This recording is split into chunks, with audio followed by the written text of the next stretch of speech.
Hello student, हम बच्चों अब जो टॉपिक समझने जा रहे हैं वो है biotechnology. Biotechnology principle and process.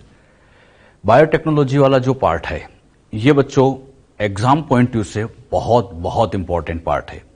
हर साल इसी पार्ट से 6, 7, 8, 9 क्वेश्चन तक एग्जाम में आ जाते हैं। और खास बात यह कि ये पार्ट ज्यादा बड़ा नहीं है।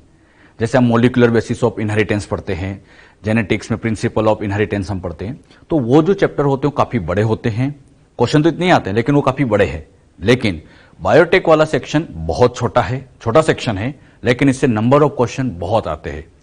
2020 के अंदर ही, इस साल ही बायोटेक से क्वेश्चन जब पूछे गए थे तो टोटल 9 क्वेश्चन यहां से आ गए थे। मतलब 9 क्वेश्चन केवल बायोटेक से आ गए थे।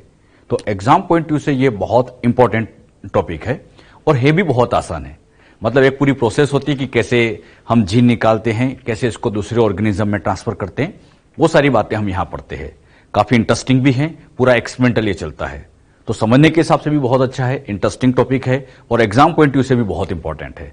तो इस टॉपिक में हमें कई सारी बातें ऐसी समझनी है जो आप लोगों को काफी इंटरेस्टिंग लगेगी। तो स्टार्ट करते हैं बायोटेक्नोलॉजी। बायोटेक्नोलॉजी नाम से समझ में आ रहा है, बायो के साथ टेक्नोलॉजी लगा दी गई है। तो बायो के साथ यहां पर हम कुछ टेक्नोलॉजी लगाएंगे, इसलिए बन गया ये बायोटेक्नोलॉजी।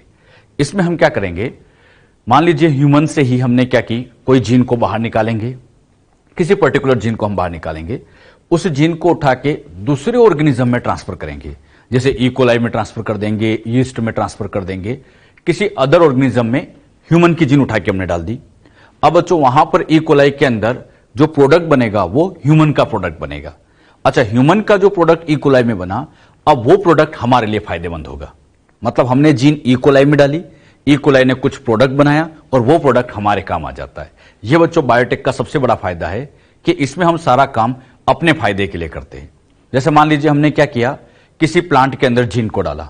अच्छा, इससे प्लांट के अंदर प्रोडक्शन बढ़ा, फूड की क्वालिटी बढ़ी, तो इससे अल्टीमेटली फायदा ह्यूमन को ही होता है। तो बायोटेक में एक बात यह ध्यान रखी जाती है कि इससे अल्टीमेटली ह्यूमन को फायदा होना चाहिए, ह्यूमन को बेनिफिट इसमें ज्यादा होता है। तो ह्यूमन को ध्यान में रखते हुए ये टेक्नोलॉजी हम अप्लाई करते हैं। अच्छा, इसके अंदर यही काम करना है, जीन निकालना है, दूसरे ऑर्गेनिज्म में जीन डालना है और उसके अंदर कुछ ना कुछ प्रोडक्ट बनाना है। ये सारा काम हम बायोटेक के अंदर समझते हैं। बायोटेक के आपके एनसीईआरटी में 2 चैप्टर दिए हैं। पहला चैप्टर तो है प्रिंसिपल एंड प्रोसेस और इसी का दूसरा चैप्टर आता है बायोटेक के एप्लीकेशन। तो पहले हम प्रिंसिपल समझेंगे, प्रिंसिपल प्रोसेस वाला पार्ट, और आगे फिर हम इसके एप्लीकेशन वाले सेक्शन पे जाएंगे। क्लियर? तो पहले हम बायोटेक्नोलॉजी का प्रिंसिपल एंड प्रोसेस वाला पार्ट समझते हैं। क्लियर? बात आती है बायोटेक्नोलॉजी, ये टर्म किसने दी है? बायोटेक्नोलॉजी टर्म देने वाले साइंटिस्ट थे कार्ल इरेकी। तो biotechnology term was given by Karl Ereky. तो कार्ल इरेकी साइंटिस्ट ने बायोटेक्नोलॉजी टर्म दी थी। बायोटेक्नोलॉजी के अंदर हम करते क्या है? तो biotechnology it is use of organism. हम ऑर्गेनिज्म का यूज करेंगे और देयर कंपोनेंट, या तो ऑर्गेनिज्म या उनका कोई कंपोनेंट हो सकता है, जैसे उनका कोई प्रोडक्ट हो सकता है, कुछ भी। तो ऑर्गेनिज्म या उनका कोई कंपोनेंट यूज करेंगे टू प्रोड्यूस प्रोडक्ट, जिससे हम प्रोडक्ट बनाएंगे। And this product is useful for human, जो ह्यूमन के फायदे के लिए, ह्यूमन के बेनिफिट्स के लिए होंगे। मतलब हम ऑर्गेनिज्म या उसका कोई कंपोनेंट यूज करेंगे, उससे हम प्रोडक्ट बनाएंगे और ये प्रोडक्ट हमारे फायदे के लिए काम करता है। तो ये बच्चों बायोटेक्नोलॉजी की एक डेफिनेशन होती है। क्लियर? बायोटेक्नोलॉजी की अगर हम बात करें तो इसके 2 पार्ट है या इसके 2 इराज है। इसमें बच्चों एक पार्ट आता है वो है ओल्ड बायोटेक या ट्रेडिशनल बायोटेक, पुराने जमाने की बायोटेक आप कह सकते हो, या इसे मैं और अच्छे से कहूं 1970 से पहले की बायोटेक। ओल्ड बायोटेक मतलब बिफोर 1970 से पहले की बायोटेक, और ये आती है न्यू या मॉडर्न बायोटेक आफ्टर 1970। तो 1970 से पहले की बायोटेक को हम ओल्ड कह देते हैं, बाद वाली को हम न्यू बायोटेक कहते हैं। अब बात आती है ओल्ड और न्यू बायोटेक में एग्जैक्टली होता क्या है, मतलब इनके अंदर किया क्या जाता है। अच्छा, सबसे पहले हम स्टार्ट करते हैं ओल्ड या ट्रेडिशनल बायोटेक। ओल्ड या ट्रेडिशनल बायोटेक्नोलॉजी होती क्या है?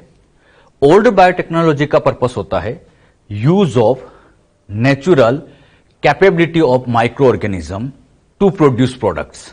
यानी प्रोडक्ट्स बनाने के लिए हम ऑर्गेनिज्म की नेचुरल पावर का यूज करते हैं।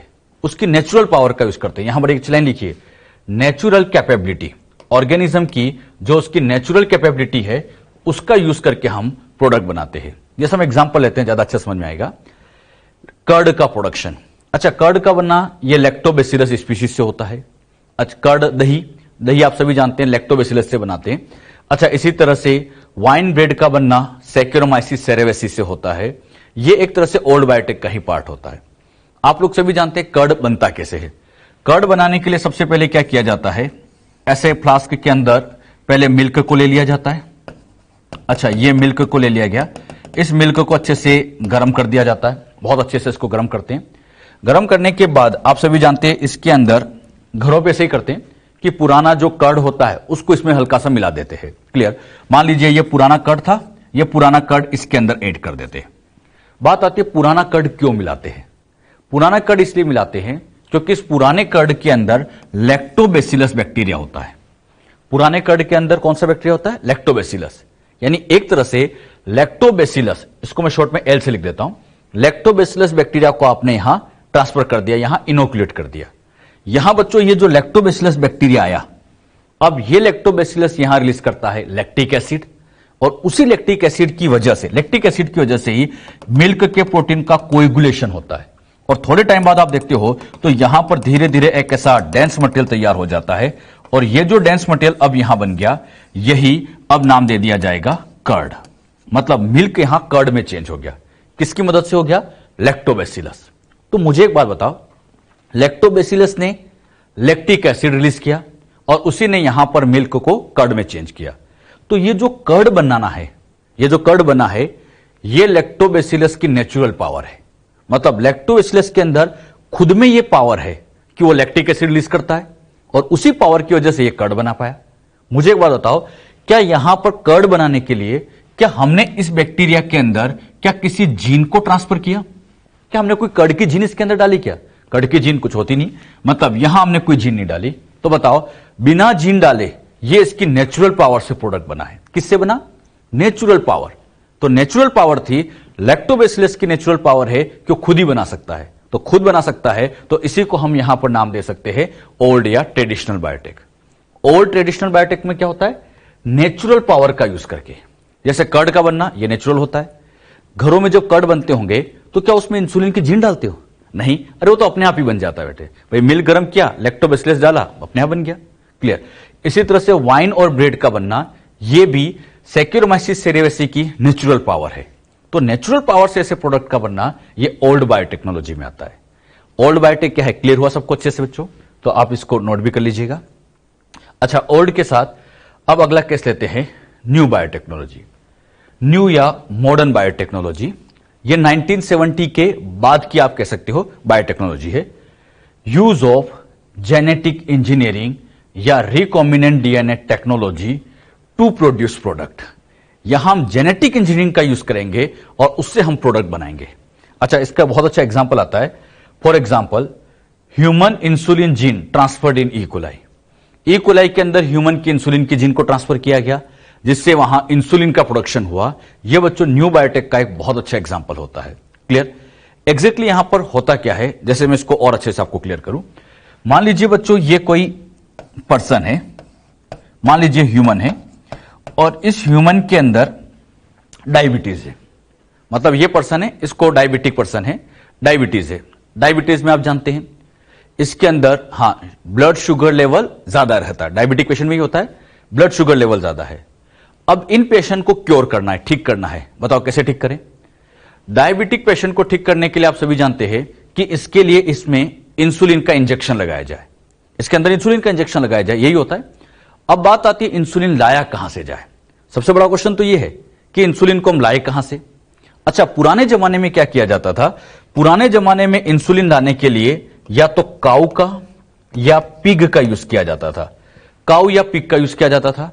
काऊ या पिग को मारा जाता था, फिर इनकी बॉडी से इंसुलिन बाहर निकाला जाता था। बहुत ध्यान समझना, पुराने जमाने में काऊ पिग को मारते थे, फिर उनकी बॉडी से इंसुलिन निकालते थे, और जो इंसुलिन निकलता था फिर इसको ह्यूमन में इंजेक्ट कर देते थे। अच्छा, ह्यूमन में इंजेक्ट करते तो फिर यह पर्सन यहां पे ठीक होता। लेकिन यहां एक प्रॉब्लम यह होती थी कि जब आप काऊ या पिग का इंसुलिन ह्यूमन में डालते हैं तो कुछ लोग तो इसमें ठीक हो जाते हैं, लेकिन बहुत सारे लोगों के अंदर एलर्जिक प्रॉब्लम आ जाती है। कई सारे लोग इसको एक्सेप्ट नहीं कर पाते, एलर्जिक प्रॉब्लम आ जाती है। और एक और बड़ी प्रॉब्लम, यहां इंसुलिन ट्रांसफर करने के लिए काऊ और पिग को मारना, यह भी कोई अच्छी बात नहीं है।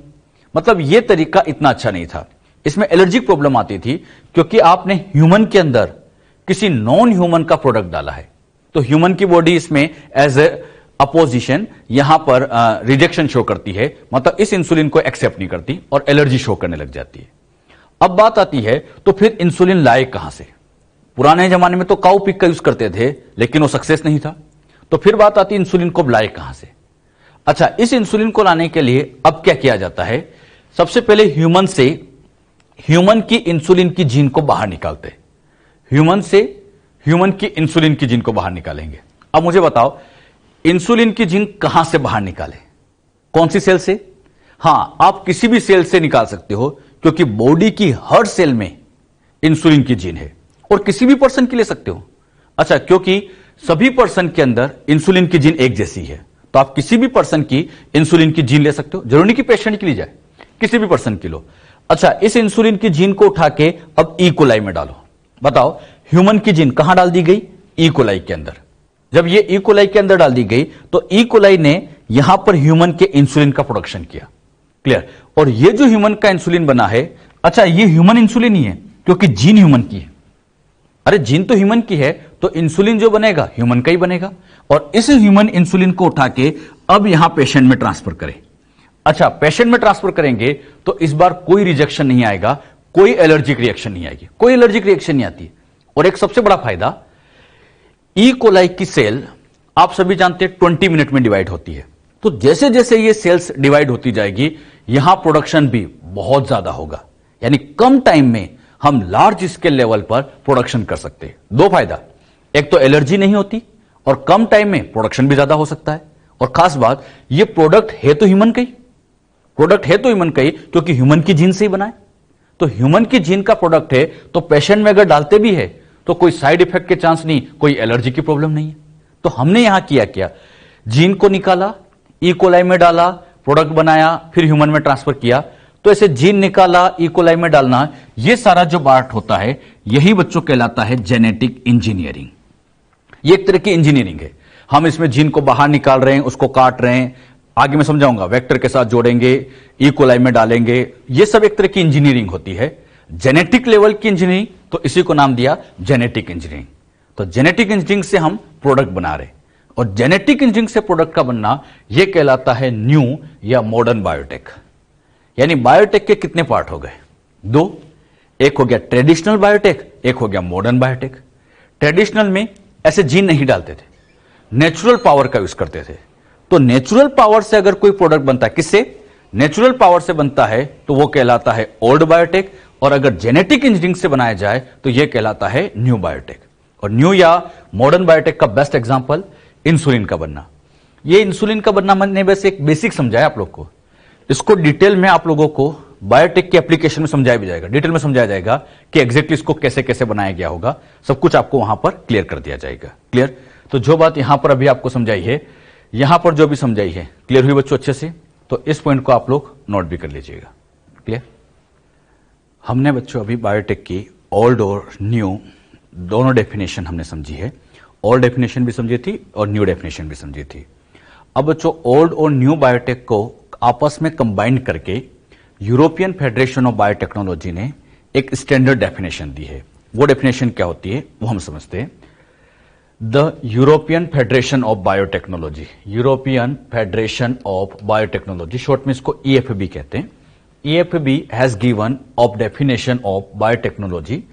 इन्होंने बायोटेक्नोलॉजी की डेफिनेशन दी थी, that encompass both traditional view and modern view. मतलब ओल्ड बायोटेक और न्यू बायोटेक को आपस में मर्ज करके, दोनों को आपस में कंबाइन करके एक डेफिनेशन दी गई है। वो डेफिनेशन क्या कहती है? The definition given by EFB is as follow: the integration of natural science and organism, cells, parts thereof and molecular analogues for product and services. अब ये जो डेफिनेशन है कम से कम वर्ड में है, लेकिन बहुत कुछ समझाना चाहती है। अब ये डेफिनेशन को आप ध्यान से समझने की कोशिश करो कि एग्जैक्टली यहां पर कहना क्या चाहता है। यहां पर वर्ड को समझना, द इंटीग्रेशन। इंटीग्रेशन का मतलब तो समझ में आता है कि किन्हीं दो चीजों को आपस में कंबाइन कर दिया होगा, जोड़ दिया होगा। तो दो चीजों को कंबाइन करना यह क्या कहलाता है?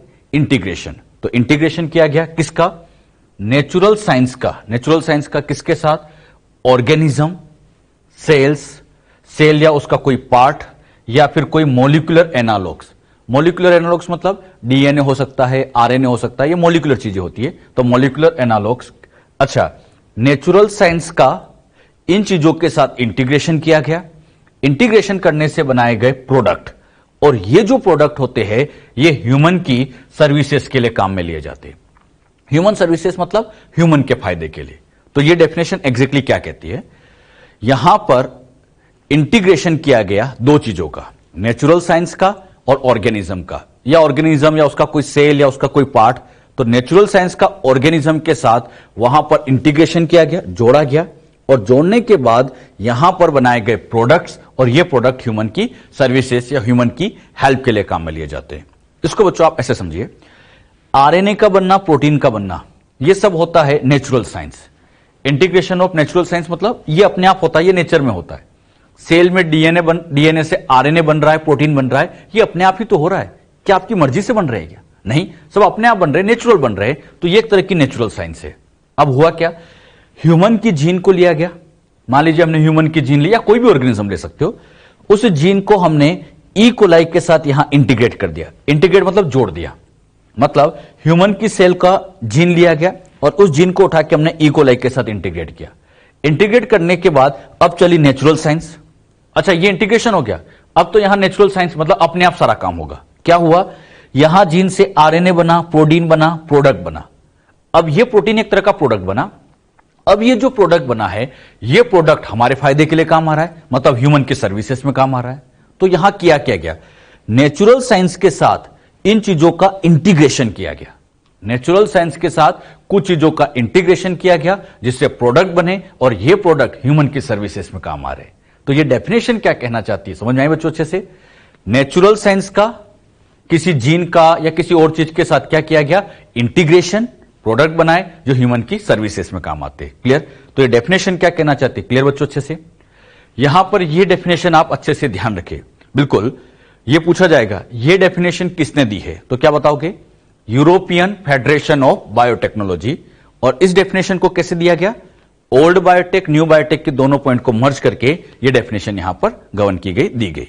जो बातें यहां समझाई, क्लियर बच्चों अच्छे से? अच्छा, अगला पॉइंट आता है फादर ऑफ जेनेटिक इंजीनियरिंग या फादर ऑफ बायोटेक्नोलॉजी, पोलबर्ग को कहा जाता है। पोलबर्ग ने किया क्या था? He transferred gene of SV40 virus into E coli by lambda bacteriophage. अच्छा, इन्होंने क्या किया? SV40 वायरस की जीन को इन्होंने ई कोलाई में ट्रांसफर किया by the help of lambda bacteriophage. Exactly इन्होंने क्या किया, ऐसे समझिएगा आप लोग। यहां पे बच्चों ये एक वायरस है, ये वायरस है। अच्छा, इस वायरस को मैंने यहां पे नाम दे दिया SV40 वायरस है। क्लियर? और ये बच्चों यहां पर ई कोलाई है। तो इन्होंने अब क्या किया? इस SV40 वायरस की जीन को लिया, इसकी किसी जीन को लिया और इसको उठा के ई कोलाई में ट्रांसफर किया, और यहां ट्रांसफर करने के लिए हेल्प ली गई थी लैम्बडा बैक्टीरियोफेज की। तो एग्जैक्टली यहां पर हो क्या रहा है? एक ऑर्गेनिज्म की जीन को दूसरे में ट्रांसफर किया जा रहा है लैम्बडा बैक्टीरियोफेज की हेल्प से।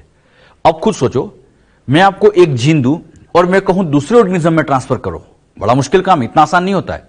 लेकिन पोलबर्ग ऐसे पहले साइंटिस्ट थे जिन्होंने एक ऑर्गेनिज्म की जीन को उठा के दूसरे ऑर्गेनिज्म में ट्रांसफर किया था, और ट्रांसफर करने के लिए हेल्प किसकी ली थी? इन्होंने लैम्बडा बैक्टीरियोफेज की हेल्प ली थी।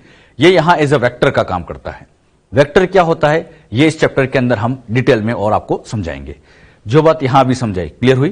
तो Paul Berg father of biotechnology, Stanley Cohen and Herbert Boyer, इन साइंटिस्ट का नाम वेरी इंपॉर्टेंट, ये अच्छे से याद रखना है, कोहन एंड बॉयर। अच्छा, कोहन एंड बॉयर में ये बच्चों कोहन और ये बॉयर, एनसीईआरटी में इनका डायग्राम भी दिया है, तो ध्यान रखिए, इनका फोटो लगा रखा है। तो कोहन एंड बॉयर, इन दोनों ने सबसे पहला फर्स्ट रिकॉम्बिनेंट डीएनए इन्होंने प्रोड्यूस किया था। पहला जो रिकॉम्बिनेंट डीएनए बना था, रिकॉम्बिनेंट डीएनए का मतलब होता है दो डीएनए को जोड़कर, दो अलग अलग डीएनए को जोड़कर जो डीएनए बनता है उसको रिकॉम्बिनेंट डीएनए कहते हैं। पहला जो रिकॉम्बिनेंट डीएनए इन दोनों साइंटिस्ट ने मिलकर बनाया था। कैसे बनाया था? फर्स्ट रिकॉम्बिनेंट डीएनए इन्होंने प्रोड्यूस किया था बाय लिंकिंग का मतलब जोड़कर एंटीबायोटिक रेजिस्टेंट जीन को साल्मोनेला टाइफिमुरियम के प्लाज्मिड के साथ। एंटीबायोटिक रेजिस्टेंट जीन ली, साल्मोनेला टाइफिमुरियम का प्लाज्मिड लिया और दोनों को आपस में जोड़कर इन्होंने फर्स्ट रिकॉम्बिनेंट डीएनए को कंस्ट्रक्ट किया था। अच्छा, इन्होंने कैसे इसको फॉर्म किया होगा यह बात अब मैं आपको और अच्छे से क्लियर करूंगा। एक डायग्राम से मैं आपको इनको समझाऊंगा, लेकिन पहले आप लोग इसको ये नोट जरूर कर लीजिएगा बेटे। क्लियर? ये तो साइंटिस्ट के नाम, यहां पर आप इसको नोट जरूर कर लीजिएगा। अच्छा, क्वेश्चन आता है फर्स्ट रिकॉम्बिनेंट डीएनए किसने बनाया था? तो कोहेन एंड बॉयर ने। कैसे बनाया था? एंटीबायोटिक रेजिस्टेंट जीन को साल्मोनेला टाइफिमुरियम के प्लाज्मिड के साथ जोड़ा गया था। अब बात आती है एंटीबायोटिक रेजिस्टेंस जीन क्या होती है? एंटीबायोटिक रेजिस्टेंट जीन क्या होती है? पहले हमें यह तो क्लियर होना चाहिए कि एंटीबायोटिक रेजिस्टेंट जीन क्या है। पहले इस बात को हम क्लियर करते हैं, फिर रिकॉम्बिनेंट डीएनए कैसे बनाया था वो भी आपको समझाते हैं। क्लियर? यहां पे बच्चों खास बात यह है, मान लीजिए ये कोई एक बैक्टीरिया है, ये एक बैक्टीरिया है। इस बैक्टीरिया के अंदर एंटीबायोटिक रेजिस्टेंट जीन अब्सेंट है। एंटीबायोटिक रेजिस्टेंट जीन का काम होता है एंटीबायोटिक से बचाना, एंटीबायोटिक से बचाना। अब बच्चों इस बैक्टीरिया ने मान लीजिए अपने बॉडी में कुछ ना कुछ डिजीज कर रखी है, अपने अंदर कुछ ना कुछ प्रॉब्लम कर रखी है। हमारे अंदर इस बैक्टीरिया की वजह से डिजीज हो रही है। हम डॉक्टर के पास जाते हैं, डॉक्टर फिर हमें एक मेडिसिन देता है, उस मेडिसिन में होती है एंटीबायोटिक। हम क्या करते हैं? एंटीबायोटिक को खाते हैं और यही एंटीबायोटिक जाके इस बैक्टीरिया को मार देता है। तो बताओ, एंटीबायोटिक का काम बैक्टीरिया को मारना होता है। पहले ये सब क्लियर रखना अच्छे से। इस टॉपिक में ये बातें बहुत जगह यूज की जाएगी। तो एंटीबायोटिक का काम क्या है? बैक्टीरिया को मारना, माइक्रो ऑर्गेनिज्म को मारना, ऐसे बैक्टीरिया को मार देना, यह एंटीबायोटिक का काम है। लेकिन एक बात आपने ये पढ़ी भी होगी और सुना भी होगा कि अगर हम बहुत ज्यादा एंटीबायोटिक का यूज करने लगे तब तो फिर बैक्टीरिया अपने अंदर कुछ रेजिस्टेंट पावर डेवलप कर लेते हैं। मान लीजिए बच्चों ये बैक्टीरिया है, अब इसके अंदर यहां पर समझाने के लिए ये कुछ एंटीबायोटिक रेजिस्टेंट जीन प्रेजेंट है। इस बैक्टीरिया के अंदर एंटीबायोटिक रेजिस्टेंट जीन प्रेजेंट है। अब इसके ऊपर एंटीबायोटिक डालते हैं। अगर अब इसके ऊपर एंटीबायोटिक डालेंगे तो ये एंटीबायोटिक इसका कुछ नहीं कर सकती, ये एंटीबायोटिक इसका कुछ नहीं कर पाएगी। क्यों? क्योंकि इसके अंदर रेजिस्टेंट जीन थी। ये रेजिस्टेंट जीन से क्या बना होगा? आरएनए, और उस आरएनए से बना होगा प्रोटीन, और ये जो प्रोटीन बने होंगे ये प्रोटीन इस एंटीबायोटिक के एक्शन को ही खत्म कर देते। मतलब एंटीबायोटिक इस पर अटैक ही नहीं कर पाती है। तो मुझे बताओ, यहां पर एंटीबायोटिक ने तो बैक्टीरिया को मार दिया, लेकिन यहां एंटीबायोटिक बैक्टीरिया को क्यों नहीं मार पाई? हां, इसलिए नहीं मार पाई क्योंकि इसमें एंटीबायोटिक रेजिस्टेंट जीन प्रेजेंट है।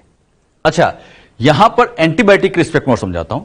मान लीजिए इस एंटीबायोटिक का नाम एम्फीसिलिन है। एंटीबायोटिक का नाम क्या लिखा मैंने? एम्फीसिलिन। तो ये जो रेजिस्टेंट जीन हो जाएगी इसको हम लिख देंगे एम्फीसिलिन रेजिस्टेंट जीन। शॉर्ट में लिखा AMPR जीन। पूरा नाम बोलो, एम्फीसिलिन रेजिस्टेंट जीन। अच्छा, एम्फीसिलिन रेजिस्टेंट जीन का काम क्या है? एम्फीसिलिन एंटीबायोटिक से बचाना। मैं आगे ये वर्ड बोला करूंगा, एम्फीसिलिन, समझ जाओगे। एम्फीसिलिन क्या है? एंटीबायोटिक। और इस एंटीबायोटिक से बचाने के लिए इसमें क्या बैठी होती है? Antibiotic resistant gene. अब सोच के बताना, क्या इसके पास एम्फीसिलिन रेजिस्टेंट जीन है? नहीं है। तो जैसे एम्फीसिलिन डालेंगे ये इसको मार देगा, लेकिन इसको नहीं मार पाया क्योंकि इसकी रेजिस्टेंट जीन है। तो बताओ, एंटीबायोटिक रेजिस्टेंट जीन का काम क्या है? एंटीबायोटिक रेजिस्टेंट जीन का काम क्या है? एंटीबायोटिक बनाना? नहीं, एंटीबायोटिक से बैक्टीरिया को बचाना। अरे इस एंटीबायोटिक से इस बैक्टीरिया को बचाना, इसको यहां पर वर्क नहीं करने देना। अरे बात समझ में? ये जो एंटीबायोटिक रेजिस्टेंट जीन समझाई, क्लियर हुई सबको अच्छे से? अब हम वही कोहन एंड बॉयर का एक्सपेरिमेंट आपको समझाते हैं। ये नोट नहीं करना है, ये बस समझाने के लिए एक छोटा सा पॉइंट था। कोहन एंड बॉयर ने कैसे अपना एक्सपेरिमेंट किया था वो बात मैं आपको अब क्लियर करता हूं। सबसे पहले उन्होंने क्या किया, मान लीजिए ये यहां पर कोई नॉर्मल इकोलाई सेल है। नॉर्मल इकोलाई, नॉर्मली इकोलाई में एंटीबायोटिक रेजिस्टेंट जीन अब्सेंट होती है। नॉर्मल इकोलाई में एंटीबायोटिक रेजिस्टेंट जीन क्या थी? अब्सेंट थी। अच्छा, इसके ऊपर एंटीबायोटिक डाले तो ये मर जाएगा। अरे मर जाएगा क्योंकि रेजिस्टेंट जीन नहीं है, लिखा ना, अब्सेंट है। तो यहां जीन अब्सेंट है तो जैसे एंटीबायोटिक डालेंगे ये मर जाएगा। लेकिन कोहन एंड बॉयर चाहते थे कि कैसे भी करके इसके अंदर रेजिस्टेंट जीन डाली जाए। अब उन्होंने क्या किया, सबसे पहले बच्चों एक ऐसा बैक्टीरिया लिया। इस बैक्टीरिया के अंदर आप जानते हो एक तो मेन डीएनए होता है, जानते हो, और मेन डीएनए के अलावा एक छोटा सा पार्ट और होता है। यहां पर मेन डीएनए के अलावा एक छोटा सेक्शन और होता है, नाम बोलो उसका। ये जो छोटा सेक्शन होता है इसको आप लोग सभी जानते हो प्लाज्मिड। इस प्लाज्मिड के अंदर यहां पे बच्चों ये एक कुछ स्पेशल जीन बैठी थी, यहां एक ऐसी स्पेशल जीन बैठी थी। ये जीन मान लीजिए एंटीबायोटिक रेजिस्टेंट जीन ही है, तो इन्होंने सबसे पहले इस जीन को यहां से बाहर निकाला। और यह जीन कौन सी थी, antibiotic resistant gene. Cohen and Boyer ने किसी बैक्टीरिया से एंटीबायोटिक रेजिस्टेंट जीन को बाहर निकाला, उसके प्लाज्मिड से निकाला। अब यह कौन सा बैक्टीरिया था इसका नाम उन्होंने मेंशन नहीं कर रखा है, नहीं अपनी एनसीईआरटी मेंशन किया है, बस उन्होंने यह कहा किसी बैक्टीरिया की प्लाज्मिड से एंटीबायोटिक रेजिस्टेंट जीन को बाहर निकाला। अब वो क्या चाहते थे, ये एंटीबायोटिक रेजिस्टेंट जीन कैसे भी करके ई कोलाई में डाल दी जाए, मतलब इस जीन को उठा के यहां पहुंचाया जाए। अब बताओ क्या यह जीन हवा में उड़ के चली जाएगी, ऐसे तो नहीं जाएगी। तो बात आती है फिर इस जीन को कैसे यहां ट्रांसफर करें। तो इसको ट्रांसफर करने के लिए कोहन एंड बॉयर ने क्या किया, एक दूसरा बैक्टीरिया काम में लिया। दूसरा बैक्टीरिया कौन सा लिया, साल्मोनेला टाइफीमुरियम। अब साल्मोनेला टाइफीमुरियम ये जो बैक्टीरिया होता है ये भी एक बैक्टीरिया है। इस बैक्टीरिया के अंदर मेन डीएनए और मेन डीएनए के अलावा इसमें एक और होता है प्लाज्मिड। मेन डीएनए के अलावा इसमें क्या बैठा था, प्लाज्मिड। उन्होंने इस प्लाज्मिड को यहां से पहले बाहर निकाला। मुझे बताओ यह प्लाज्मिड किसका है, साल्मोनेला टाइफीमुरियम का।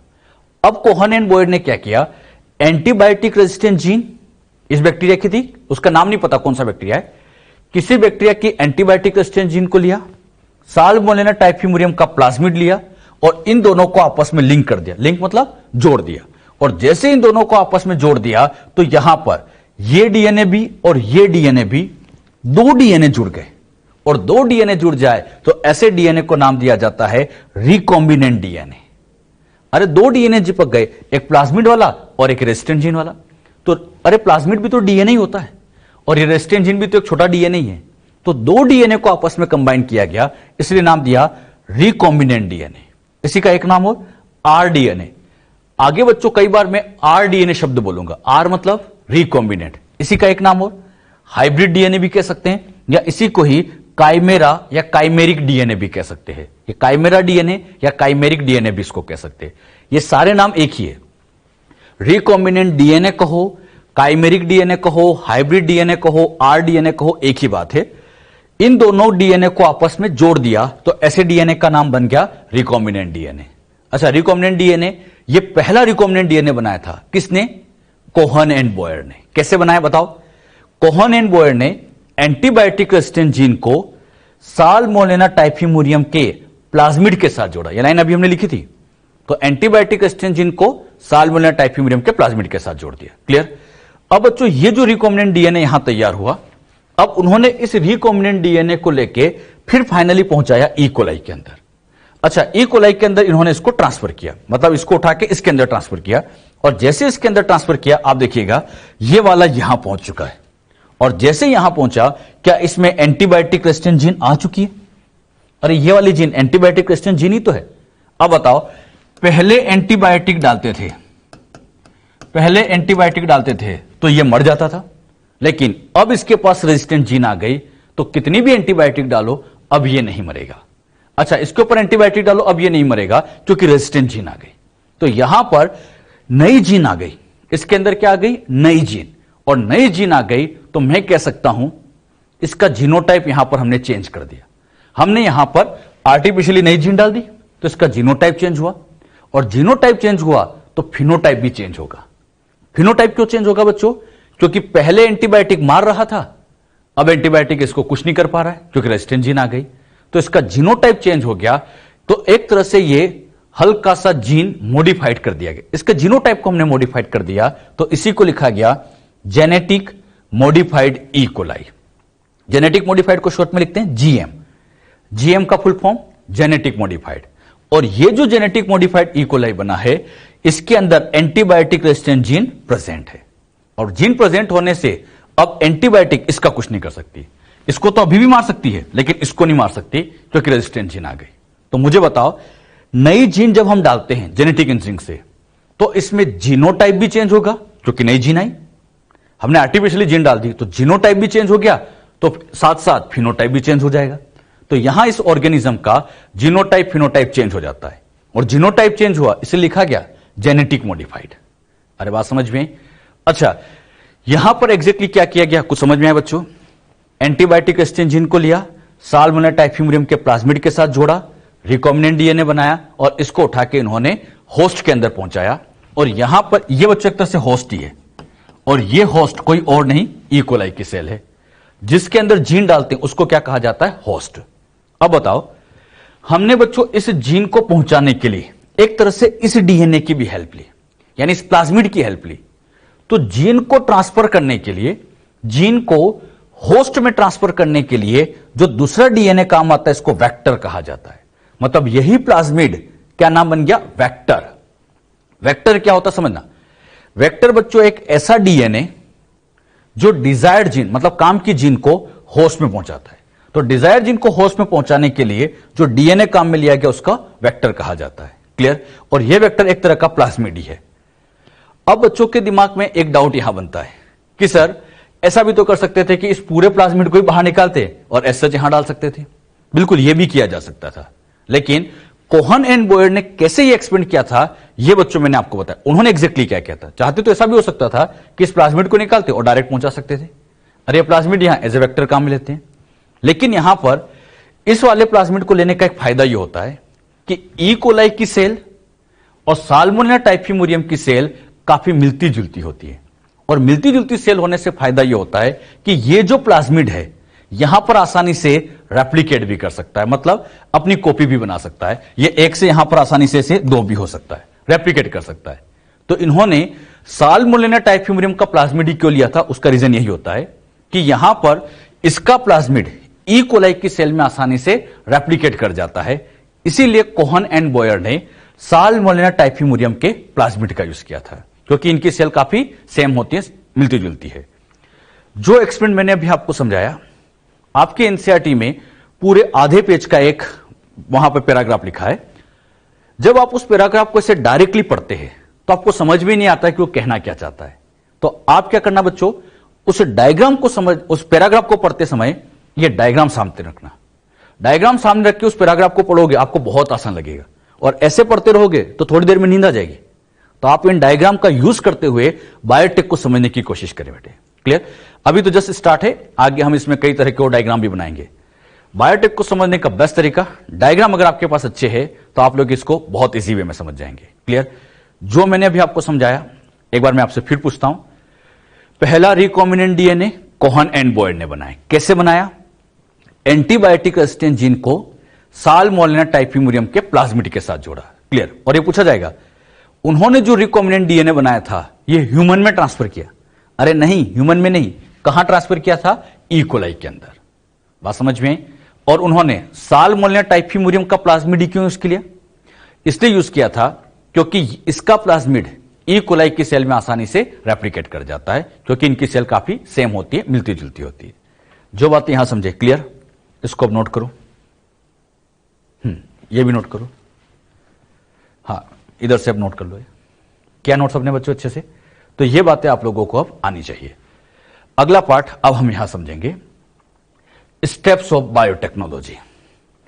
बायोटेक्नोलॉजी में कौन कौन सी स्टेप्स फॉलो की जाती है। अभी तो मैंने आपको साइंटिस्ट के नाम समझाए, अब मैं इसकी स्टेप्स आपको समझाता हूं। बायोटेक की स्टेप को मैं अभी केवल एक बेसिक वे में समझाऊंगा, डिटेल में आगे पढ़ाएंगे, मतलब बहुत जल्दी आपको समझाएंगे।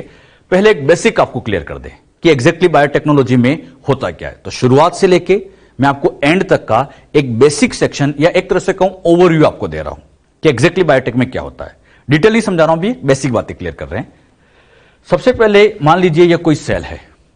मान लीजिए हमारे लिए हमारी जो कंपनी है, बायोटेक की कोई कंपनी इंसुलिन बनाना चाहती है सिखाने के लिए। उस कंपनी का टारगेट क्या है? इंसुलिन बनाना। अच्छा, इंसुलिन बनाने के लिए सबसे पहली रिक्वायरमेंट आती है इंसुलिन की जीन। बिना इंसुलिन की जीन के इंसुलिन बन नहीं सकता। तो हमें सबसे पहले चाहिए इंसुलिन की जीन। बात आती है इंसुलिन की जीन कहां से लाए। इंसुलिन की जीन कहां से लाए? तो इसके लिए मैंने आपको कई बार बताया, बॉडी की कौन सी सेल ले? कोई भी, तो हमने बॉडी की कोई भी सेल ले ली।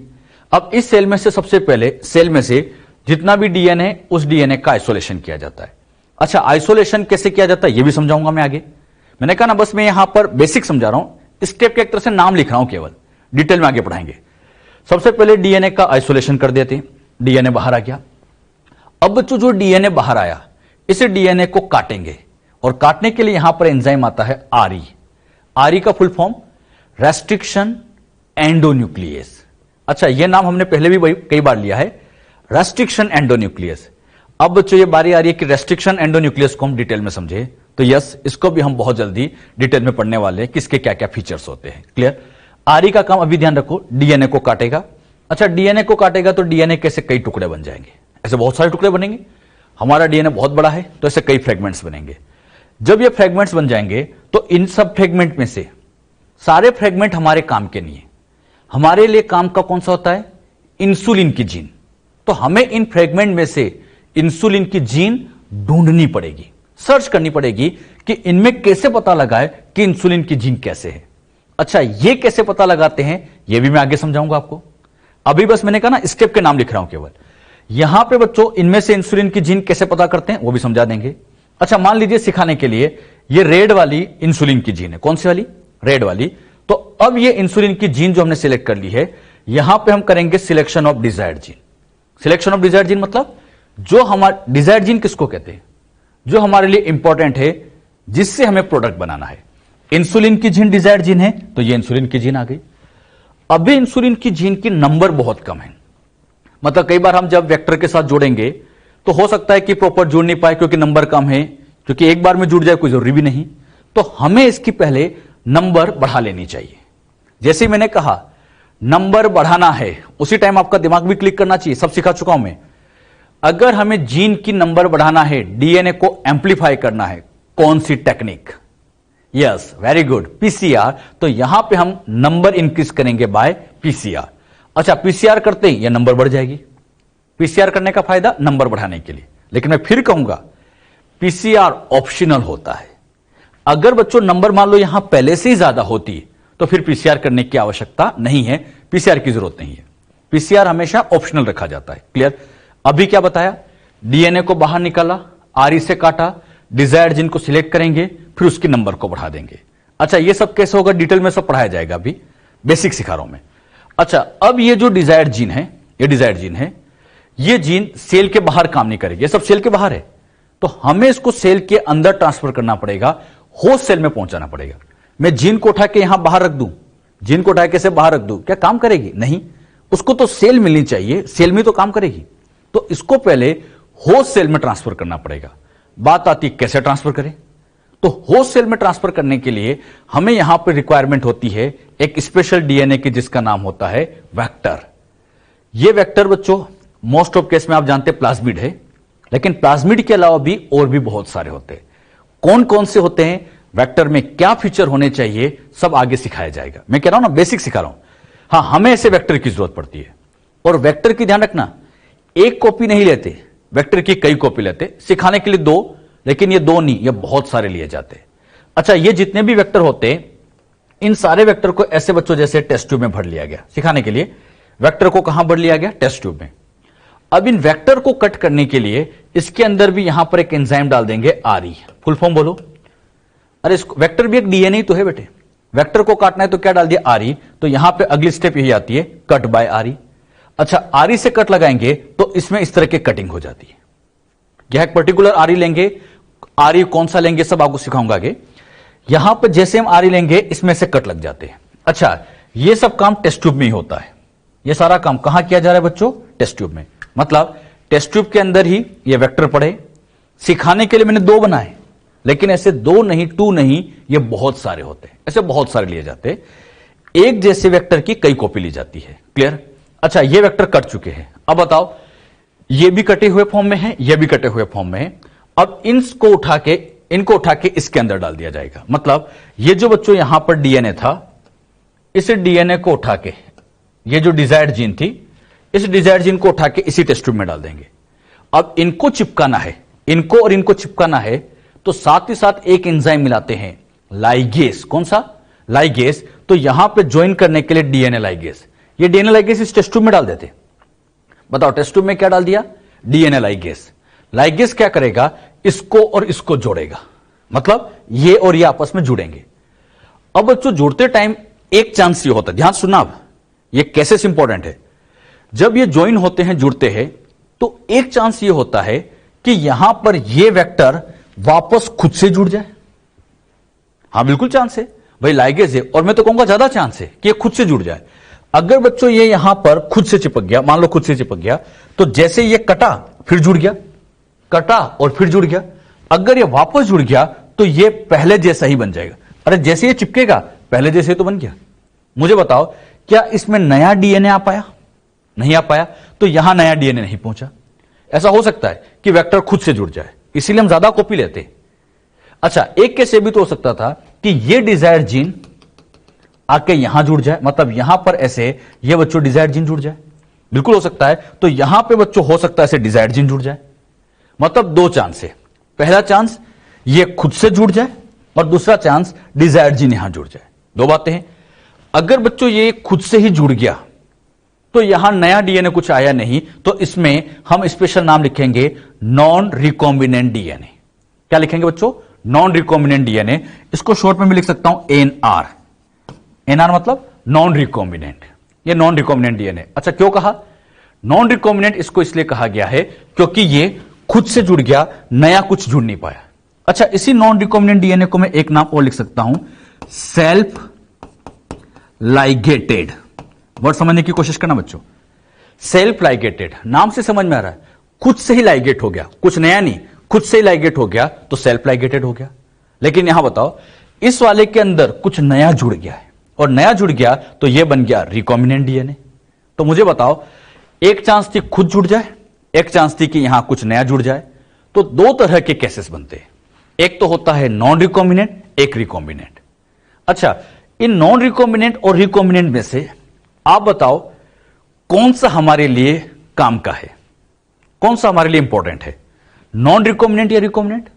हां, हमारे लिए काम का तो रिकॉम्बिनेंट है, क्योंकि हमारी डिजायर जीन इसके पास है। अरे इसके पास तो कुछ नहीं है, ये तो पहले से ही बैठा है हमारे पास। क्लियर? तो हमारे लिए काम का रिकॉम्बिनेंट है, ये हमारे लिए काम का है। टेस्ट ट्यूब में दोनों बने हैं, ये सब टेस्ट ट्यूब में ही हो रहा है, टेस्ट ट्यूब में दोनों बने हैं, लेकिन काम का हमारे लिए है। हम यहां पर अभी इन दोनों में से इसका कोई सिलेक्शन अभी नहीं करेंगे। सिलेक्शन का काम हम थोड़ी देर बाद करेंगे कि इसको कैसे सिलेक्ट किया जाए कि ये हमारे काम का है, कैसे इसको हम पहचाने, वो सिलेक्शन भी हम आगे सीखेंगे। अभी जो बात मैंने आपको समझाई क्लियर हुई? क्या क्या सिखाया? डीएनए को बाहर निकाला, आरई से काटा, डिजायर्ड जीन को ढूंढा, नंबर पीसीआर से बढ़ाई, वेक्टर को लिया, उसको भी आरई से काटा, जोड़ा, दो केस बने। क्या क्या? एक तो नॉन रिकॉम्बिनेंट, दूसरा रिकॉम्बिनेंट। अच्छा, ये डीएनए बन चुके हैं, अब ये सब सेल के बाहर ही चल रहा है, टेस्ट ट्यूब में चल रहा है सारा काम। अब हमें इसे कहीं ना कहीं सेल के अंदर तो ट्रांसफर करना पड़ेगा। सेल के बाहर डीएनए कुछ काम का नहीं बेटे, सेल के अंदर पहुंचाना पड़ेगा। तो बात आती है इन डीएनए को सेल के अंदर कैसे पहुंचाए। तो अगला पार्ट ये आता है, इनको हम ट्रांसफर करेंगे, ट्रांसफर इन होस्ट सेल। कहां ट्रांसफर करने वाले? होस्ट सेल के अंदर इसको हम ट्रांसफर करने वाले हैं। जो बात अभी मैंने आपको समझाई, पहले इतना नोट कर लीजिएगा, ये नोट कर लो, और ये भी नोट कर लीजिए। अब ये डायग्राम कंप्लीट नहीं हुआ, और भी है इसमें आगे, कंटिन्यू। इसको हम फिर होस्ट सेल के अंदर ट्रांसफर करेंगे।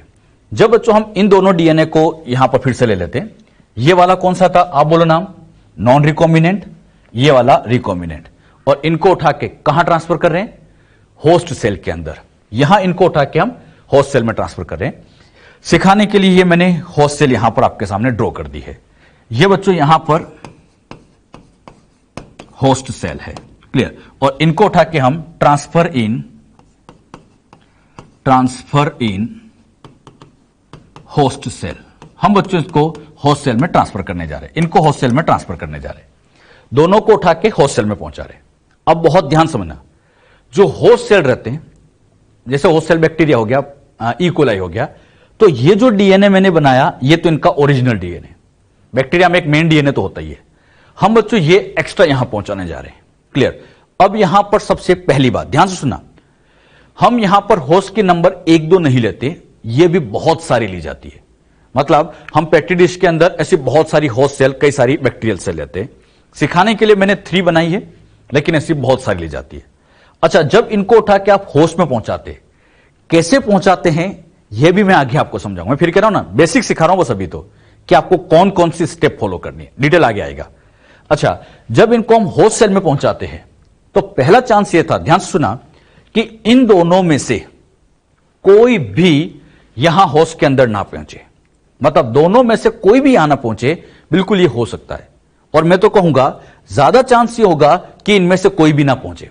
ज्यादातर सेल में डीएनए पहुंचते ही नहीं है। जीन ट्रांसफर करना इतना आसान काम नहीं है, बड़ा मुश्किल काम होता है, काफी कॉम्प्लिकेशंस होती है इसमें, तो ध्यान रखना ये इतना इजीली ट्रांसफर नहीं होगा। तो पहला केस, दोनों में से यहां पर कोई नहीं गया। अच्छा, एक केस बच्चों, अच्छा दोनों में से कोई नहीं गया तो ये हो गया नॉन ट्रांसफॉर्मेंट। नॉन ट्रांसफॉर्मेंट मतलब कोई ट्रांसफर नहीं हुआ, और ट्रांसफर नहीं हुआ तो नॉन ट्रांसफॉर्मेंट। मैं आगे शॉर्ट में एंटी इसको लिखा करूंगा, बार बार ये पूरा नाम नहीं लिखेंगे, हम शॉर्ट में एंटी लिखा करेंगे। एंटी का फुल फॉर्म बोलो सभी, नॉन ट्रांसफॉर्मेंट, कि यहां पर दोनों में से कोई ट्रांसफर नहीं हुआ। ट्रांसफर नहीं हुआ इसलिए नॉन ट्रांसफर, तो नॉन ट्रांसफॉर्मेंट कह देंगे। अच्छा, ये वाला डीएनए सेल के अंदर सपोज करो यहां पहुंचा। अच्छा, ये पहुंचा तो मुझे बताओ ट्रांसफर तो हुआ है, कुछ ना कुछ ट्रांसफर तो हुआ है, लेकिन यहां ट्रांसफर किसका हुआ है? नॉन रिकॉम्बिनेंट का। तो इसको मैं लिख सकता हूं ट्रांसफॉर्मेंट। ट्रांसफॉर्मेंट क्यों कहा? ट्रांसफर हुआ। Transformant with non recombinant, transformant with non recombinant, इसको मैं से लिखूंगा टी मतलब ट्रांसफॉर्मेंट, एनआर मतलब नॉन रिकॉम्बिनेंट। तो ट्रांसफॉर्मेंट विथ नॉन रिकॉम्बिनेंट। एक चांस बच्चों ये भी तो था कि ये वाला उठ के यहां चला जाए, अरे बिल्कुल, और ये वाला मान लो यहां पहुंचा, मान लो ये वाला उठ के यहां पहुंचा, ये वाला पहुंचा यहां पे। जब बच्चों ये वाला यहां पहुंचेगा तो अब बताओ ट्रांसफर तो हुआ, सोच समझ के बताना, ट्रांसफर तो हुआ, लेकिन किसका? रिकॉम्बिनेंट का। तो इसको मैं लिखूंगा ट्रांसफॉर्मेंट विथ रिकॉम्बिनेंट सेल, और इसको शॉर्ट में लिखेंगे टी आर। टी मतलब ट्रांसफॉर्मेंट, क्योंकि ट्रांसफर हो रहा है। रिकॉम्बिनेंट का हुआ तो ट्रांसफॉर्मेंट विथ रिकॉम्बिनेंट। आप बताओ कितने केस बन गए? 3 केस। पहला केस, दोनों में से कोई नहीं गया, नॉन ट्रांसफॉर्मेंट। ये गया ट्रांसफॉर्मेंट विथ नॉन रिकॉम्बिनेंट, ये गया ट्रांसफॉर्मेंट विथ रिकॉम्बिनेंट। अच्छा, बच्चों के दिमाग में एक डाउट आता है कि सर मान लीजिए ये दोनों ही चले जाते, ये भी चला जाता और ये भी चला जाता, दोनों ही उठ के यहां चले जाते। ये केस बच्चों एक्सट्रीमली रेयर हो सकता है, बहुत ही रेयर होगा, क्योंकि बच्चों एक डीएनए ट्रांसफर हो जाए यही बहुत बड़ी बात है, अरे एक पहुंच जाए यही बहुत बड़ी बात है, दोनों जाना ये तो बहुत मुश्किल काम होता है। इसीलिए हम इसको कंसीडर करते नहीं है, क्योंकि ये जनरली बनता ही नहीं है। नॉर्मल केस, नॉन ट्रांसफॉर्मेंट, और ये 2 केस और, मतलब टोटल 3 केस यहां बनते हैं। अच्छा, इन तीनों में से सोच समझ के बताना, ये 3 केस आपके सामने बने हैं, कौन सा आपके काम का है? इन तीनों सेल में से कौन सी सेल काम किए? अब डीएनए पहले बाहर था, टेस्ट ट्यूब के अंदर था, ये सब टेस्ट ट्यूब में रखा हुआ था, हमने इनको सेल के अंदर पहुंचा दिया, क्योंकि अब सेल के अंदर ही तो ये एक्सप्रेस होकर आरएनए बनाएगा, तो सेल में पहुंचाना बहुत जरूरी है, तो हमने इनको सेल के अंदर पहुंचा दिया। लेकिन इन तीनों सेल में से मैं कहूंगा बस यही सेल हमारे काम की है। क्यों? क्योंकि हमारा डिजायर्ड जीन, जो हमारी काम की जीन है, इंसुलिन की जीन है, वो यहां बैठी है। तो हम इन तीनों में से अब इसका सिलेक्शन करेंगे, तीनों में से इसका सिलेक्शन करेंगे। सिलेक्शन कैसे करते हैं ये फिर आगे आएगा, मैंने कहा ना अभी बस मैं बेसिक सिखा रहा हूं आपको, सिलेक्शन फिर आगे आ जाएगा। जो बात यहां भी मैंने समझाई है, तो पहले बच्चों ऐसे ये नोट कर लो, क्या ये लिखना अच्छे से, और यही लिखना आगे, मैं ऐसे शॉर्ट में लिखा करूंगा, इसको भी नोट कर लो। हुआ इतना नोट? अच्छा, अब ये जो तीनों सेल आपके सामने बनाई थी, ये तीनों सेल यहां लिख दी मैंने फिर से। नॉन ट्रांसफॉर्म बार बार लिखने की जरूरत नहीं, उसी को हम आगे कंटिन्यू कर रहे हैं। Non transformant, transformant with non recombinant, transformant with recombinant. यहां जो 3 सेल थी मैंने ऐसे ड्रॉ कर दी। अब हमें इसका सिलेक्शन करना है, तो अगला पार्ट यही है, selection of transformant with recombinant, मतलब हम इसका सिलेक्शन करने जा रहे हैं। इसको सिलेक्ट कैसे करते हैं, क्या इसका प्रोसीजर होता है, ये आगे आएगा, मैंने कहा ना आगे आ जाएगा ये सब चीजें, बस आप अभी ध्यान रखो इसको सिलेक्ट करेंगे, क्योंकि यहां पर डिजायर्ड जीन है, तो इसको बच्चों यहां सिलेक्ट कर लिया गया। अब बताओ इसके अंदर नई जीन है, मतलब ये एक तरह का जेनेटिक मॉडिफाइड है, तो मैं लिख सकता हूं जेनेटिक मॉडिफाइड ऑर्गेनिज्म, क्योंकि नई जीन आ गई है, जीनोटाइप बदल गया, इसको शॉर्ट में लिखा जाएगा जीएमओ। जीएमओ मतलब जेनेटिक मॉडिफाइड ऑर्गेनिज्म। अभी तक हमने क्या काम किया, एक बेसिक बात समझो, सेल में से डीएनए बाहर निकाला, आरई से काटा, डिजायर्ड जीन को ढूंढा, पीसीआर से नंबर बढ़ाई, वेक्टर के साथ जोड़ा, वेक्टर के साथ जोड़ते ही होस्ट में पहुंचाया, ये केसेस बने और इनमें से हमने इसको सिलेक्ट किया। यही काम किया हमने। ऐसे डीएनए को बाहर निकालना, काटना, होस्ट में पहुंचाना और ये सिलेक्ट करना, जीएमओ बनाना, यहां तक की कहानी बच्चों जेनेटिक इंजीनियरिंग कहलाती है। ये पूरी जेनेटिक इंजीनियरिंग है। ये बायोटेक का पहला पार्ट होता है। बायोटेक का पहला पार्ट होता है जेनेटिक इंजीनियरिंग करना, जिसमें हम डीएनए बाहर निकालते हैं, नंबर बढ़ाते हैं, वेक्टर के साथ जोड़ते हैं और फाइनली जीएमओ बना लेते हैं। जीएमओ मतलब जेनेटिक मॉडिफाइड ऑर्गेनिज्म। यहां तक अभी तक जो मैंने सिखाया ये था जेनेटिक इंजीनियरिंग का काम। लेकिन अब खास बात और चालू होती है। यहां पे बच्चों इसके अंदर इंसुलिन की जीन है, ये इंसुलिन की जीन बैठी है। लेकिन एक बात मुझे बताओ, यहां इंसुलिन की जीन तो है, लेकिन इस जीन से आरएनए बनेगा, इंसुलिन बनेगा। एक जीन से एक इंसुलिन बन जाएगा, तो इससे अपनी कंपनी बहुत पैसा कमा लेगी? नहीं, इससे तो कुछ होना नहीं है। तो हमें क्या करना पड़ेगा, इसकी नंबर को बढ़ाना पड़ेगा। यह अब बायोटेक का दूसरा पार्ट चालू होता है। बायोटेक का सेकंड पार्ट यह होता है कि हम इसकी नंबर को बढ़ाएं, क्योंकि नंबर बढ़ेगी तभी तो प्रोडक्शन बढ़ेगा, तभी तो कंपनी फायदे में जाएगी। तो हमें इसकी नंबर को बढ़ाना पड़ेगा। अच्छा, नंबर बढ़ाने के लिए ये जो डीएनए है, मतलब ये जो प्लाज्मिड आपको दिख रहा है, पहले इसकी नंबर सेल के अंदर ही बढ़ा दी जाए। मतलब ये 1 है तो यहां पर हम इसकी नंबर 1 से बच्चों ऐसे यहां पर ये 2 कर दे, 1 से इसकी नंबर ही यहां पर 2 कर दे। अच्छा, यहां पर ये डिजायर्ड जीन लगी थी, ये इस तरह से हमने इसके अंदर 1 से इसकी नंबर 2 कर दी। प्लाज्मिड की कितनी कॉपी कर दी? 2 कॉपी कर दी। अब बात आती है ये 1 से 2 कैसे हो जाए। तो इसको 1 से 2 करने के लिए खास बात यह ध्यान दी जाती है कि ये जो प्लाज्मिड, ये जो वेक्टर हमने लिया है, इसके अंदर ORI होना जरूरी है। ORI बहुत पहले नाम मैंने लिया था। ORI का फुल फॉर्म बोलो, ओरिजिन ऑफ रेप्लिकेशन। तो जो वेक्टर हम लेते हैं उसमें ओरिजिन ऑफ रेप्लिकेशन साइट होनी चाहिए, ORI साइट होनी चाहिए। ORI से फायदा क्या होगा, जैसे ये प्लाज्मिड रेप्लिकेट करेगा तो यहां पर प्लाज्मिड रेप्लिकेट करेगा तो डिजायर्ड जीन भी रेप्लिकेट कर जाएगी। मतलब ये प्लाज्मिड के रेप्लिकेशन करने के लिए वेक्टर में ORI का होना बहुत जरूरी है। आगे जब मैं वेक्टर की प्रॉपर्टी आपको लिखवाऊंगा, अभी लिखो मत, वेक्टर की प्रॉपर्टीज जब मैं आपको नोट कराऊंगा तो ध्यान रखना, पहली प्रॉपर्टी में आपको यही बताऊंगा, ORI होना चाहिए। क्यों होना चाहिए समझे बेटे? ORI होने से यह रेप्लिकेट कर जाएगा। अब सोचो, अगर इसमें ORI नहीं होता तो, ORI नहीं होता तो ये रेप्लिकेट नहीं कर पाता, तो आगे की सेल में कैसे जाएगा? तो जो भी वेक्टर हम चूज करते हैं उसकी सबसे पहली प्रॉपर्टी होती है कि उसमें ORI साइट होना चाहिए ताकि इसकी नंबर बढ़े। अब बताओ, यहां पर ये प्लाज्मिड है तो सेम ही, तो प्लाज्मिड की कितनी कॉपी हो गई? 2। अरे 2 कॉपी हो गई। अच्छा, फिर रेप्लिकेट कर दो तो 4, 4 हो जाएगी। फिर रेप्लिकेट करो तो 8। एक सेल में ही ऐसे प्लाज्मिड की कई कॉपी हो सकती है।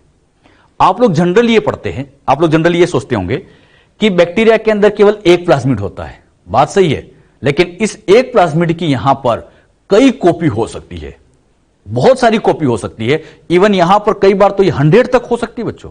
तो यहां पर ऐसे प्लाज्मिड की कॉपी नंबर को बढ़ाया जाता है। तो एक खास बात, ORI साइट यहां पर क्यों चाहिए? Increase copy number of plasmid.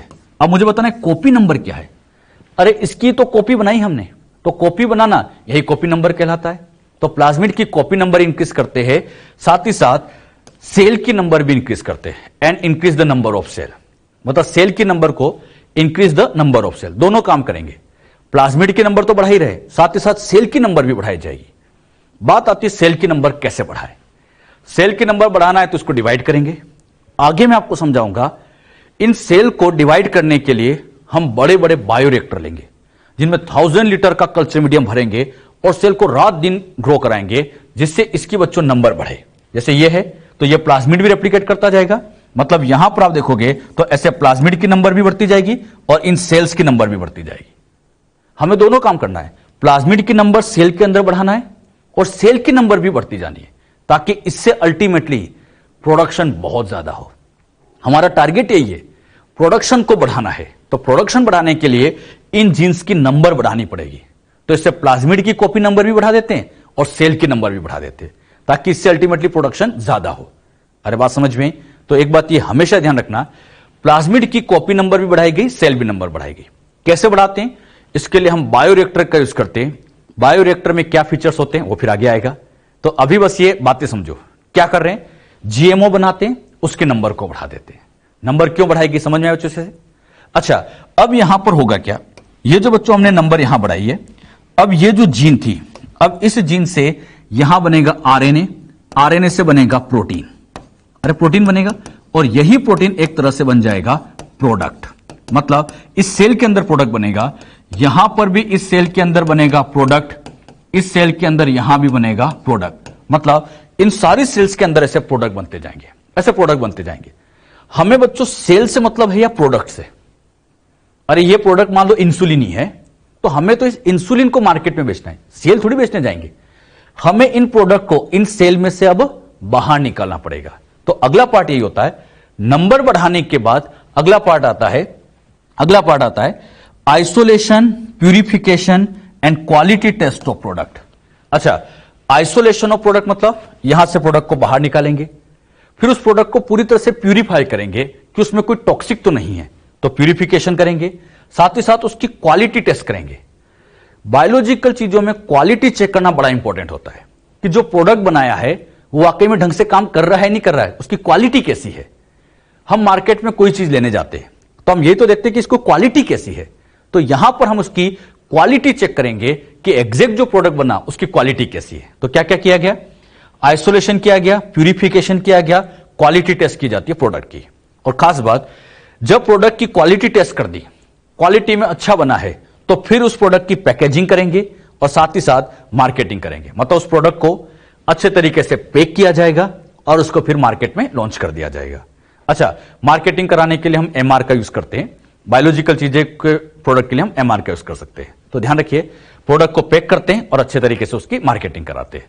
Marketing करेंगे तो फाइनली ये प्रोडक्ट मार्केट में बिकेगा, और जब मार्केट में लोग बाग इसको खरीदेंगे तो उसी से तो पैसा मिलेगा, और उसी पैसे से फिर बायोटेक की कंपनियां ग्रो करती है। तो कैसे बायोटेक की स्टेप्स काम में ली जाती है, कुछ समझ में आया बच्चों? एक बेसिक से मैंने आपको शुरू करके यहां तक की बातें एक बेसिक वे में आपको समझा दी। क्या सिखाया? सेल में से डीएनए निकाला, डिजायर्ड जीन को ढूंढा, वेक्टर के साथ जोड़ा, होस्ट में पहुंचाया, जीएमओ बनाया। जीएमओ बनाने तक का काम तो था जेनेटिक इंजीनियरिंग, लेकिन एक बड़ा काम और होता है प्रोडक्शन। अरे केवल जीएमओ बनाने से काम नहीं चलेगा, प्रोडक्शन भी तो बढ़ाना पड़ेगा। तो हमें सेल्स की नंबर बढ़ानी पड़ती है, सेल के अंदर इन प्लाज्मिड की कॉपी बढ़ानी पड़ती है। आगे मैं कभी ऐसे बोलूं, कॉपी नंबर ऑफ प्लाज्मिड मतलब एक ही सेल के अंदर उस प्लाज्मिड की कॉपी कर देना, उसकी नंबर बढ़ा देना, यह कॉपी नंबर कहलाता है। अच्छा, ये प्रोडक्ट बनेगा, फिर उस प्रोडक्ट को आइसोलेट करते हैं, प्यूरिफाई करते हैं, क्वालिटी टेस्ट करते हैं, पैकेजिंग करते हैं, मार्केटिंग करते हैं, ये इसके बाद का पार्ट होता है। तो जेनेटिक बायोटेक के अंदर दो पार्ट हो गए, एक पार्ट जेनेटिक इंजीनियरिंग का और दूसरा पार्ट प्रोडक्ट को लार्ज लेवल पे ग्रो कराने का। बात समझ में? तो ये बच्चों इसके बायोटेक के दो बेसिक सेक्शन या दो बेसिक प्रिंसिपल्स होते हैं।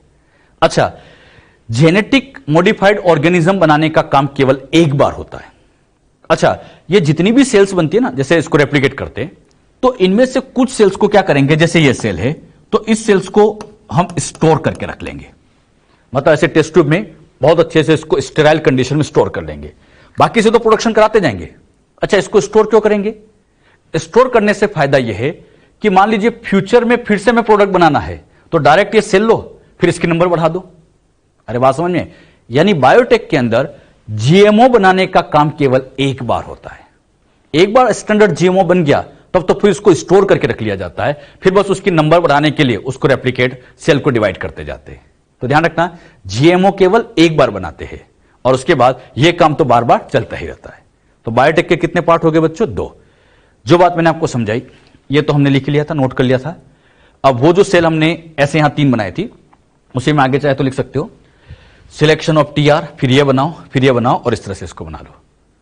तो बायोटेक का बेसिक व्यू मैंने आपको समझाया है। अब हम बायोटेक के प्रिंसिपल की बात करें।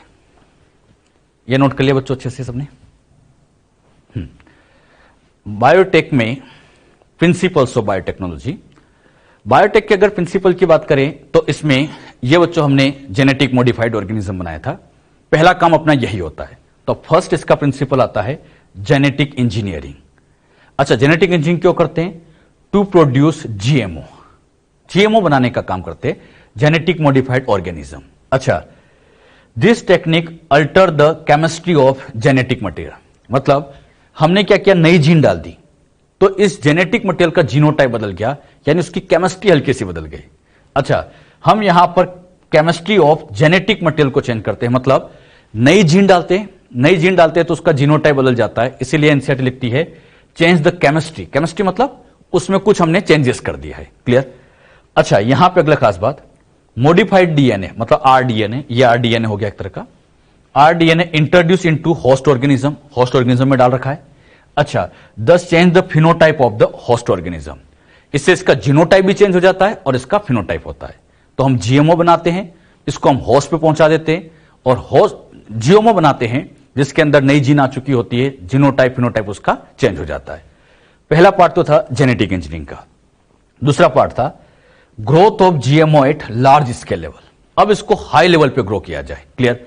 तो यहां पर maintenance of GMO in sterile condition. Sterile मतलब इस तरह से इसको मेंटेन करना है कि कोई दूसरे ऑर्गेनिज्म इसको किल ना कर दे, क्योंकि अगर ये किल हो गया तो सारा आगे के जो स्टार्टिंग की प्रोसेस थी फिर से रिपीट करनी पड़ेगी। तो इसको स्टेराइल कंडीशन, स्टेराइल मतलब माइक्रोब्स कंटामिनेशन फ्री इन्वायरमेंट में इसको ग्रो करना है। अच्छा, and grow it at large scale level, बहुत हाई लेवल पे ग्रो करेंगे। क्यों? For the manufacturing of biological या बायोटेक्नोलॉजिकल प्रोडक्ट लाइक एंटीबायोटिक का प्रोडक्शन कर सकते हैं, वैक्सीन बना सकते हैं, एंजाइम्स बना सकते हैं इनके प्रोडक्शन के लिए। तो हम क्या करेंगे, जीएमओ को लार्ज स्केल पे ग्रो कराएंगे ताकि ऐसे बायोटेक के प्रोडक्ट बनाए जा सके। दो पार्ट हो गए, पहला जेनेटिक इंजीनियरिंग और दूसरा लार्ज स्केल प्रोडक्शन। अच्छा, जो बातें यहां पर भी समझाई इसको भी आप नोट करके रखिए। ये एनसीईआरटी की बातें हैं, तो इसके दोनों प्रिंसिपल भी आपको आना चाहिए।